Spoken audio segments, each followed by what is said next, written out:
Thrills, spills, chills, and kills. This is why we go to the movies. To see big, amazing, improbable, and/or impossible stuff happen on the big screen. It gets the blood pumping to see impressive feats of stunt work and death defiance, which is why tons of action movies come out every year. While many are certainly satisfying, only a few contain that elusive combination of a great story, unforgettable characters, and the unmatched technical mastery necessary to transcend genre thrills and achieve great cinema. Here are Looper's picks for the best action movies ever made. Die Hard.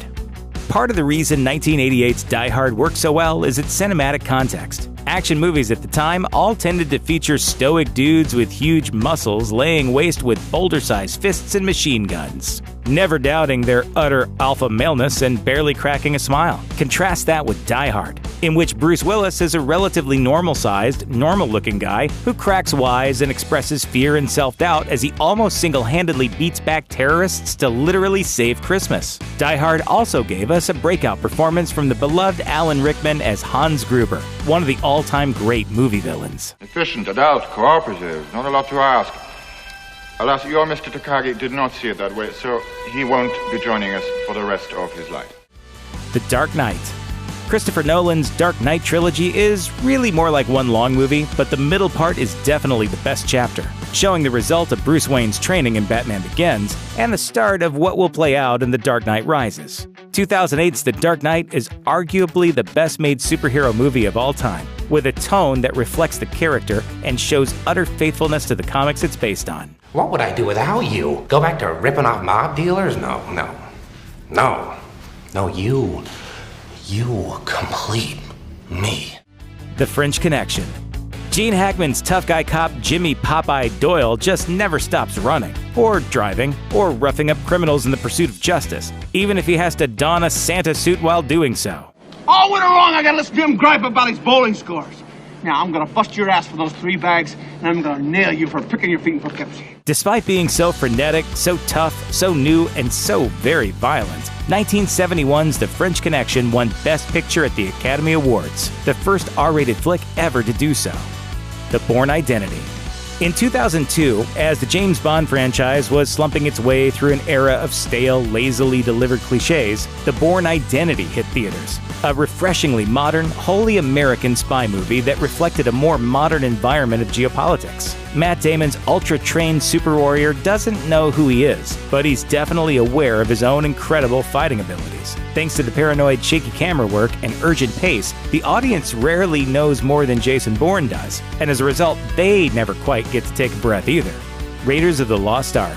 It's supposed to be an homage to the action-adventure serials that director Steven Spielberg and producer George Lucas grew up watching in the 1950s. But the thing is, those often weren't very good movies. 1981's Raiders of the Lost Ark, however, completely overshadows its source material and is nearly a perfect film. Every scene is crowd-pleasing, particularly the iconic action sequences.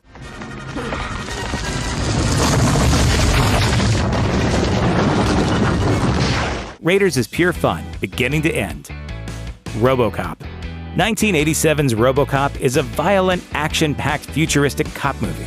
Or is it a violent, action-packed futuristic cop movie that satirizes violent, action-packed movies from the 80s? You have the right to remain silent. You. Like any good work of satire, it works on both levels. RoboCop has a lot to say about the value of human life in the crime-ridden future world of New Detroit. After all, it's about a cop struck down by some pretty intense violence, and then resurrected as a cyborg designed to execute as many criminals as humanly possible. The Matrix. A college-level philosophy class was never so eye-popping. 1999's The Matrix kind of blew everybody's minds with its central conceit, that there's no point to human life beyond their bodies being bags of energy. Neo gets to decide if he's cool with that, or if he wants to try to exist on a higher plane with his own free will. Pretty heady stuff for the multiplex, but The Matrix features a lot of bells and whistles, such as the insane fight between Neo and Agent Smith, and that innovative bullet time effect, which seemed to bend time itself. Speed. By the mid-90s, action movies were dying under their own weight. Huge budgets meant lots of explosions, but not a lot of depth or character. Then came 1994's Speed, an all-killer, no-filler thrill ride couched in a simple premise. If a Los Angeles city bus slows to under 50 miles per hour, a bomb planted on board explodes. It breaks with form to make for lots of surprises, and the plot necessitates absolutely non-stop action. We just got a ransom demand from your dead terrorist. Says he's rigged the city bus. Where's Jack? Where do you think? I gotta get on that bus. You gotta get him. Yeah, you get on the bus. But there's also a lot of humanity in Speed. Everyday people from many different walks of life are thrust together onto the city bus, and they come together as a team to rise up and meet the challenge. Terminator 2: Judgment Day. The original Terminator from 1984 is pretty fantastic in its own right. Dark, gritty, weird, and menacing, all with a charming, low-budget air. The 1992 follow-up, Terminator 2, was one of the most expensive movies of all time, but the money is all up there on the screen. Especially well executed is the iconic motorcycles versus semi-truck chase scene.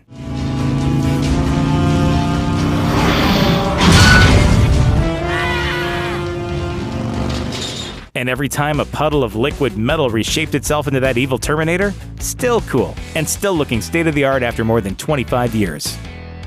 Bullitt. Steve McQueen was one of the first action stars, and a pioneer of the form.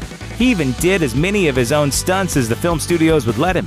For example, he did some of the driving for the landmark on-location car chase scene in 1968's Bullitt. The plot is loaded with twists and intrigue, and it all culminates as Lieutenant Frank Bullitt chases the bad guys in their 1968 Dodge Charger through the very real, very hilly streets of San Francisco. No standard issue police cruiser for Bullitt, he's got a sweet 1968 Ford Mustang GT. The high-speed pursuit ends in the best possible way.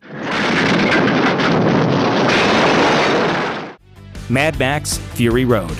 Reboots generally don't work, and even if they do, they're still doomed to pale in comparison to the original thing. Not so with Mad Max: Fury Road, which expands and improves on the Mad Max universe with a non-stop ride through the familiar, harrowing, post-apocalyptic wasteland on modified cars piloted by crazy, survival-driven nomadic warriors. Mad Max creator George Miller returned to direct Fury Road, and his 35-plus years of experience as a filmmaker are up there on the screen with an action movie that's both endlessly thrilling and emotionally compelling.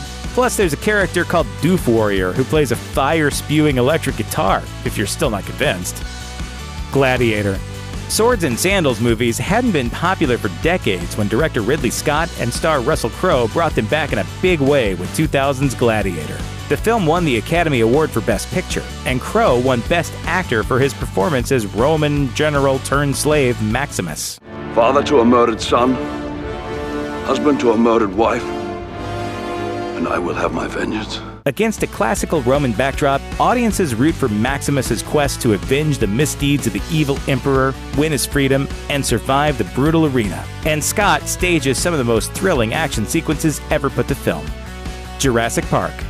The original Jurassic Park was a revelation in 1993, popularizing a subgenre known as the techno-thriller. Pioneered by author Michael Crichton, these fables inevitably involve technology run amok, to the shock and horror of the humans that created it. And before you even knew what you had, you patented it and packaged it and slapped it on a plastic lunchbox, and now you're selling it. But of course, that's all a lot of fun to watch, especially when the technology is realistic dinosaurs hunting humans under a majestic, unforgettable score by John Williams, all brought to life with masterful direction by Steven Spielberg. Add it all up, and you've got a modern masterpiece of popcorn cinema. Lethal Weapon. Detectives Riggs and Murtaugh are mismatched cops. One's a loose cannon who doesn't play by the rules, and the other is a by-the-books guy who is... I'm too old for this. 1987's Lethal Weapon makes this formula work because the chemistry between Mel Gibson and Danny Glover is so charming. That and the plot, largely couched in dark comedy, never goes where the audience thinks it will. Hey, you want to see crazy? I'll tell you. Now that's a real badge. I'm a real cop, and this is a real gun. Even 30 years later, this never gets old. The Avengers. The superhero genre really got going when Marvel Studios started laying the groundwork for its vast cinematic universe, setting the stage for arguably the single greatest superhero team-up possible. For the Avengers' long-awaited big-screen debut, Marvel hired a director who really understood comic books, Joss Whedon, and assembled a cast of acclaimed actors who really understood how to deliver Whedon's witty dialogue. All right, hey. All right, good job, guys. Let's just not come in tomorrow.